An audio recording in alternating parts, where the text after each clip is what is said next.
Hello everyone, this is Pradeep Verma, the Commerce Guru. I welcome you all on your favorite YouTube channel. Today I'm back with another series of principles of management. And now, in this video, we are going to learn the various principles of scientific management as propounded by F.W. Taylor. And we will start today's video with some pictorial presentation, as always I used to show in my videos. So here you can see scientific work management, and these pictures will explain you something about the scientific management of work. Okay, so you can see these pictures and which represent you the scientific management. तो scientific management का basically मतलब क्या हुआ, तो इन सब picture से भी हम देख सकते हैं और आगे भी हम समझ जाएंगे.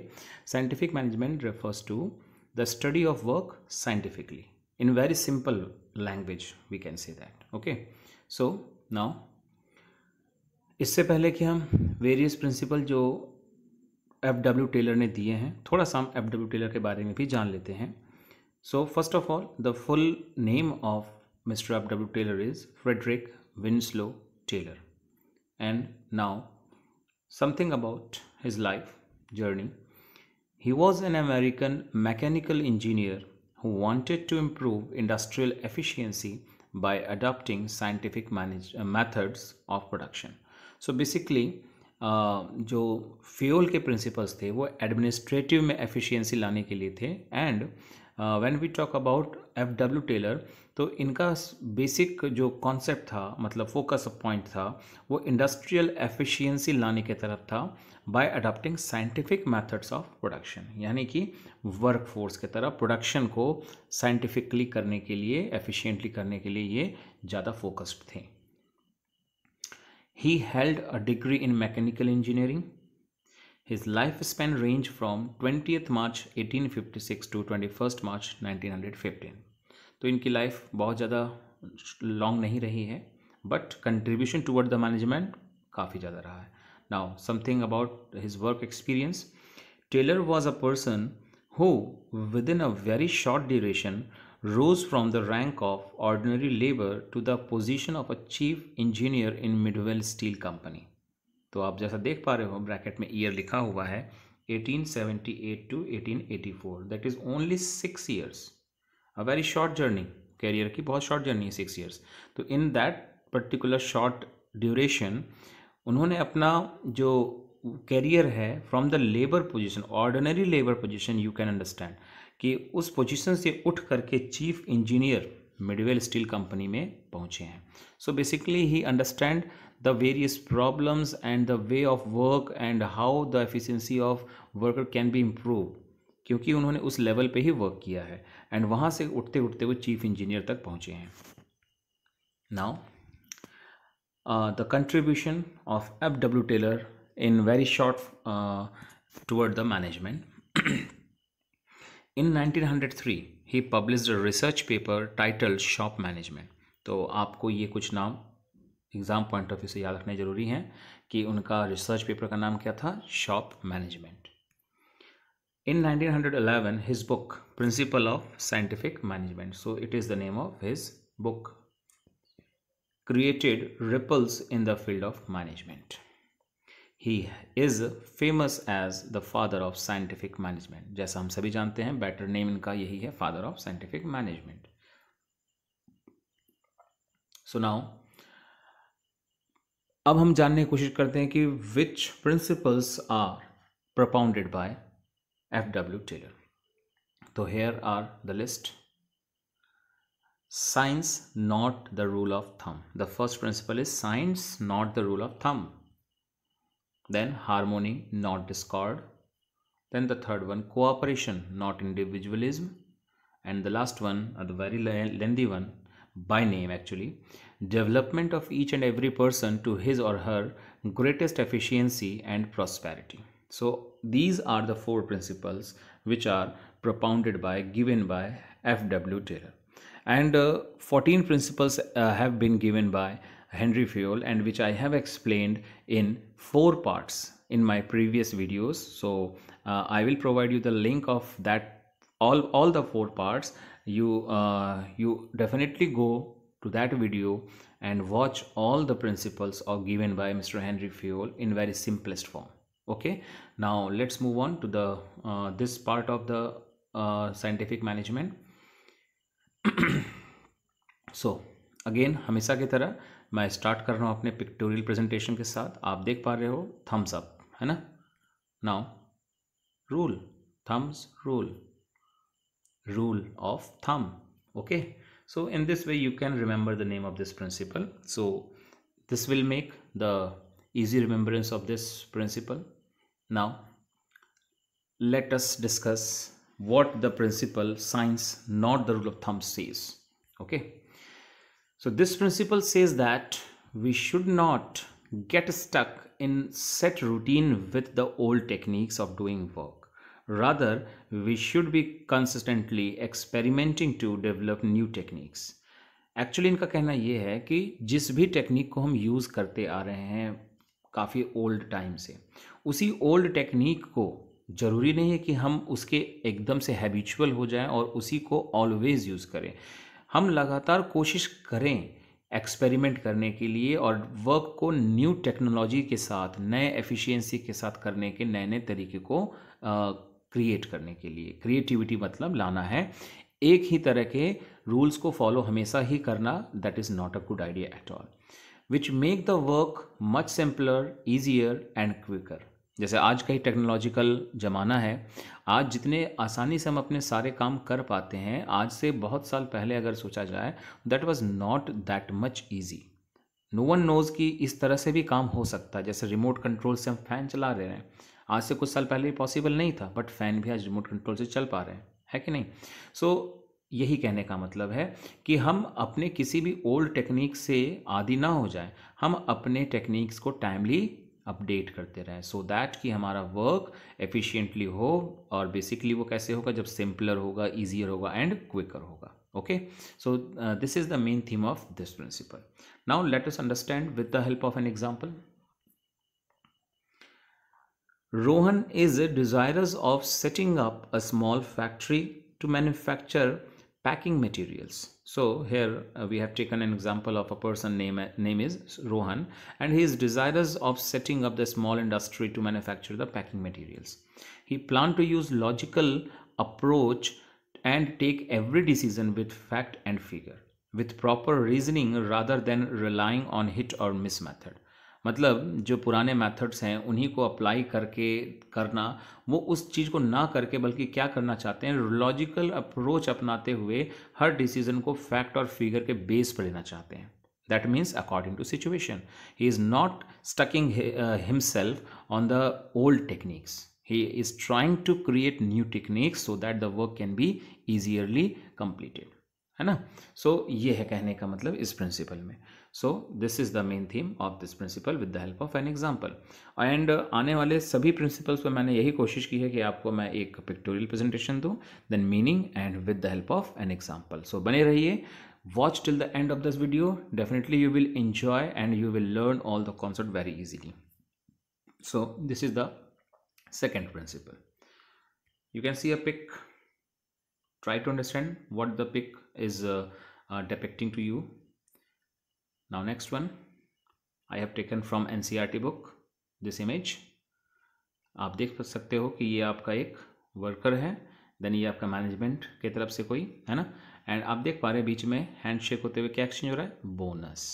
एंड जिसके वो लेकर अक्सर दोनों में कहीं ना कहीं झगड़ा होता ही रहता है. और देखिए लिखा भी है कुछ, sharing of gains between management and workers leading to complete harmony. Okay, तो मैनेजमेंट अपने बोनस मतलब प्रॉफिट का part as a bonus with worker अगर शेयर करता है तो इससे हमारे ऑर्गेनाइजेशन में हारमोनी आता है. नाउ नेक्स्ट, जैसा कि हमारे प्रिंसिपल का नाम है harmony not discord. Okay, so now let's take the meaning of this principle. As per this principle, such an atmosphere should be created in the organization that labor and management consider each other indispensable. तो जैसा कहा गया है कि यहाँ पर basic बात यह है समझने वाली कि जो दो मेजर पार्ट्स हैं बिजनेस के, लेबर एंड मैनेजमेंट, ये दोनों एक दूसरे का कॉम्पिटिटर ना समझे, वो एक दूसरे को ऐसा समझे जैसे कि एक पेन और उसका इंक होता है, मतलब एक दूसरे से मिलकर के वो अपनी यूटिलिटी साबित करते हैं। सो बिना लेबर के मैनेजमेंट कुछ नहीं कर सकता और बिना मैनेजमेंट के लेबर कुछ नहीं कर सकता। उन दोनों को इस तरह की थिंकिंग डेवलप करनी होगी और इसी सिचुएशन को नाम दिया है F.W. टेलर ने मेंटल रिवॉल्यूशन, और जो कि आगे चलकर इसी चैप्टर में आने वाला टॉपिक है टेक्निक्स ऑफ साइंटिफिक मैनेजमेंट, उनमें से एक है जो हम डिटेल में अपने अगले पार्ट्स में पढ़ेंगे आने वाले वीडियोस में। और जिसके लिए आप सभी से रिक्वेस्ट है मेरी कि आप चैनल को सब्सक्राइब करें एंड बेल आइकन को प्रेस करें सो दैट कि आने वाले नेक्स्ट वीडियोस में टेक्निक्स के एक्सप्लेनेशन को आप देख सकें, आपको नोटिफिकेशन मिल सके। नाउ बढ़ते अपने एक्सप्लेनेशन के आगे हिस्से में। In other words, Taylor insists that there is need for both the groups to change their attitude for each other. तो जो दो ग्रुप की बात हो रही है वो दो ग्रुप कौन है? The first one is labor and the second one is management. Okay, इन दोनों का आपस में सेटिस्फाई होना बड़ा जरूरी है, उनका एटीट्यूड एक दूसरे के लिए पॉजिटिव होना चाहिए। Management should share the gains of the company with workers. At the same time, the workers must contribute to their best level. तो जहाँ मैनेजर का रोल बनता है कि वो अपने वर्कर्स के बीच में अपना गेन शेयर करें as a part of bonus, as well known as bonus, and at the same time worker से ये एक्सपेक्टेशन है एटीट्यूड वाइज कि वो अपने मैनेजमेंट के को अपना बेस्ट लेवल परफॉर्म करके दे। Taylor feels that prosperity of organization depends upon the prosperity of employers as well as employees. Okay, तो ये है सारी बातें जो कि इस प्रिंसिपल में टेलर ने बताई हैं हमें। नाउ इन्हीं बातों को एक एग्जांपल के बेस पर समझने की कोशिश करते हैं। So it is a fact from Japanese country, in Japanese companies this principle is applied. Okay, जो हमने प्रिंसिपल अभी समझा उसको अप्लाई किया जाता है, और देखिए कैसे किया जाता है। As here, managers treat workers as a part of their family, and workers also do not show their agitation by going on strike rather than tie a black ribbon to show their dissatisfaction and gain sympathy of manager. तो basically कहना यही चाहते हैं कि वहाँ के जो workers हैं वो ऐसे ही स्ट्राइक पर जाकर के सबका नुकसान नहीं करते हैं, वो ब्लैक रिबन बांध कर अपना डिससेटिस्फैक्शन शो करते हैं और मैनेजर्स की सिंपैथी भी गेन करते हैं। Managers must work almost side by side with the workers, helping and encouraging them. ठीक है, तो ये है एक एग्जाम्पल जिससे आप लोग को केस स्टडी पहचानने में भी आसानी होगी। So now let's move on to the next principle again with the help of a pictorial presentation. अब ये पिक्चर तो आप लोगों को बहुत कुछ वैसे ही बता रही होगी, फिर भी let's guess now this picture. एक बड़ी फिश छोटी फिश का शिकार करते हुए। Now on the next pic, वही छोटी फिश एक बड़ी फिश में अगर मिल जाती हैं, एक कन्वर्ट हो जाती हैं, तो वो बड़े फिश को भी भगा सकती हैं या फिर शिकार कर सकते हैं, है ना। तो अगेन कुछ बात समझ में आ गई होगी, एंड अगेन इसमें भी कुछ बात देखिए समझ में आ रही होगी। ये सभी लोग मिल करके इसको पकड़ रखे हैं तो कंट्रोल में, अदरवाइज एक भी वहाँ से हटा तो सब गिर जाएगा, that will not be at its place. And finally एक और पिक्चर आपके सामने, ये देखिए ये सब मिल करके एक ब्रिज जैसा बना रहे हैं, एंड जो लीड करेगा कहाँ इनको, सक्सेस के तरफ, है ना। So all this the concept of next principle. And क्या है वो हमारा प्रिंसिपल, तो it is cooperation not individualism. तो let's take the meaning of this principle. This principle is the extension of harmony not discord. तो first thing आप अपने mind में ये क्लियर रखिए कि ये जो प्रिंसिपल है आपके पिछले principle that is harmony not discord का एक फर्दर एक्सटेंशन है। According to this principle, work must be carried on in cooperation with each other with mutual confidence and understanding for each other. तो अभी हमने pictorial presentation में देखा, सब एक टीम वर्क की तरह वर्क कर रहे हैं, म्यूचुअली वर्क करेंगे। अगर इंडिविजुअली करेंगे तो शायद सक्सेसफुल नहीं हो पाएंगे, लेकिन टीम बना करके कोऑपरेशन के साथ एक टीम वर्क करेंगे with confidence on mutual relations, तो डेफिनेटली वो सक्सेसफुल हो जाएंगे। Taylor has suggested that the manager and the worker should jointly determine standards. This increases involvement and thus in return increases responsibility. मतलब इनका ये कहने का ये है कि जब भी हमारे बिजनेस में प्रोडक्शन प्रोसेसेस में या ऐसे ही कोई डिसीजन मेकिंग का समय हो, तो आप अपने डिसीजन को लेते समय अपने वर्कर्स को भी इंगेज करिए, उनसे भी सजेशंस मांगिए, उनको भी इन्वॉल्व करिए कि what they think about that particular problem and ask them for the suggestions on regular basis. To have cooperation, management should welcome good suggestions of employee and they should be rewarded for their suggestions. और साथ साथ ये भी एक policy अपनाइए, ये Taylor का कहना है. इट इज़ नॉट मैंडेटरी कि आपको ऐसा ही करना है, but he is suggesting to company for doing so, कि अगर आप सजेशन के लिए उनको इन्वाइट करते हैं तो उनके साथ एक रिवॉर्ड भी रखिए कि if their suggestion has been selected as a best suggestion, then definitely they will be rewarded for their suggestion. At the same time, workers should not go on the strike and make unreasonable demands. और साथ साथ worker भी इस तरह का एक behaviour रखें कि वो स्ट्राइक पर नहीं जाएंगे अपने किसी इलॉजिकल डिमांड्स को लेकर. There must be open communication system so that kids एक दोनों में पैरिटी बनी रहे. So this is the concept of cooperation, not individualism. Now let us take the example. While assigning job to workers, if management asks them about their interest and then work is assigned according to their interest, definitely the workers will perform it more efficiently. आपको भी जब कोई काम दे, काम सबको करना है, अगर फिर आपसे ये कहे कि ठीक है हम आपको वही काम देंगे जो आपको सबसे बेस्ट करने में लगता है और जो सबसे अच्छा आप कर सकते हैं, तो डेफिनेटली आपका काम करने में आपको ही मज़ा आएगा और आप बहुत अच्छे तरीके से उसको कर सकते हैं, एफिशिएंटली कर सकते हैं, क्रिएटिवली कर सकते हैं. तो वही यहाँ पे कहना है इनका. Now move on to the last principle. Again try to understand from this pictorial presentation. देख सकते हैं आप, ट्रेनिंग हो रहा है, कुछ लोगों का डिस्कशन हो रहा है, कुछ है ना. चलिए देखते हैं क्या है ये हमारा principal. So it is development of each and every person to his or her greatest efficiency and prosperity. Now meaning क्या है? According to this principle, the efficiency of each and every person should be taken care right from his selection. तो हर एक का किसी भी level पे हो, सभी के क्या नाम है एफिशिएंसी को हमें ध्यान रखना पड़ेगा उसके सिलेक्शन के साथ ही. A proper arrangement of everybody's training should be made.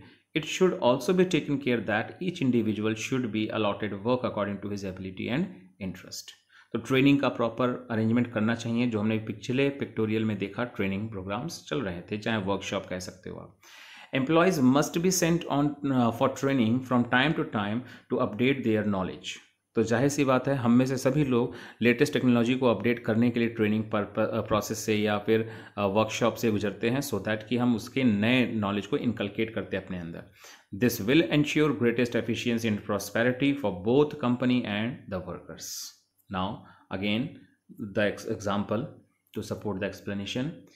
The top level management of ABC Limited organize regular training session of their employees, and even during selection process they make sure only capable and competent person to join the organization. तो जैसा आपने देखा कि ये selection process के समय भी ये पूरा इंश्योर करते हैं कि कैपेबल और जो कॉम्पिटेंट पर्सन है वही ज्वाइन करें ऑर्गेनाइजेशन को, और लगातार वो अपने एम्प्लॉयज़ के लिए ट्रेनिंग सेशन ऑर्गेनाइज करते हैं सो दैट कि वो अपने नॉलेज को इन्हेंस कर सकें, अपडेट कर सकें. सो ये थे हमारे आज के various 4 principles as suggested and propounded by Mr. F.W. Taylor. And जल्द ही आप सभी के बीच में अगला वीडियो होगा मेरा functional foremanship as a technique of scientific management को लेकर के. But for that purpose you need to subscribe and click on the bell icon for latest update, so that कि whenever I update my video on this topic you will get the notification. Till then, take care. Bye.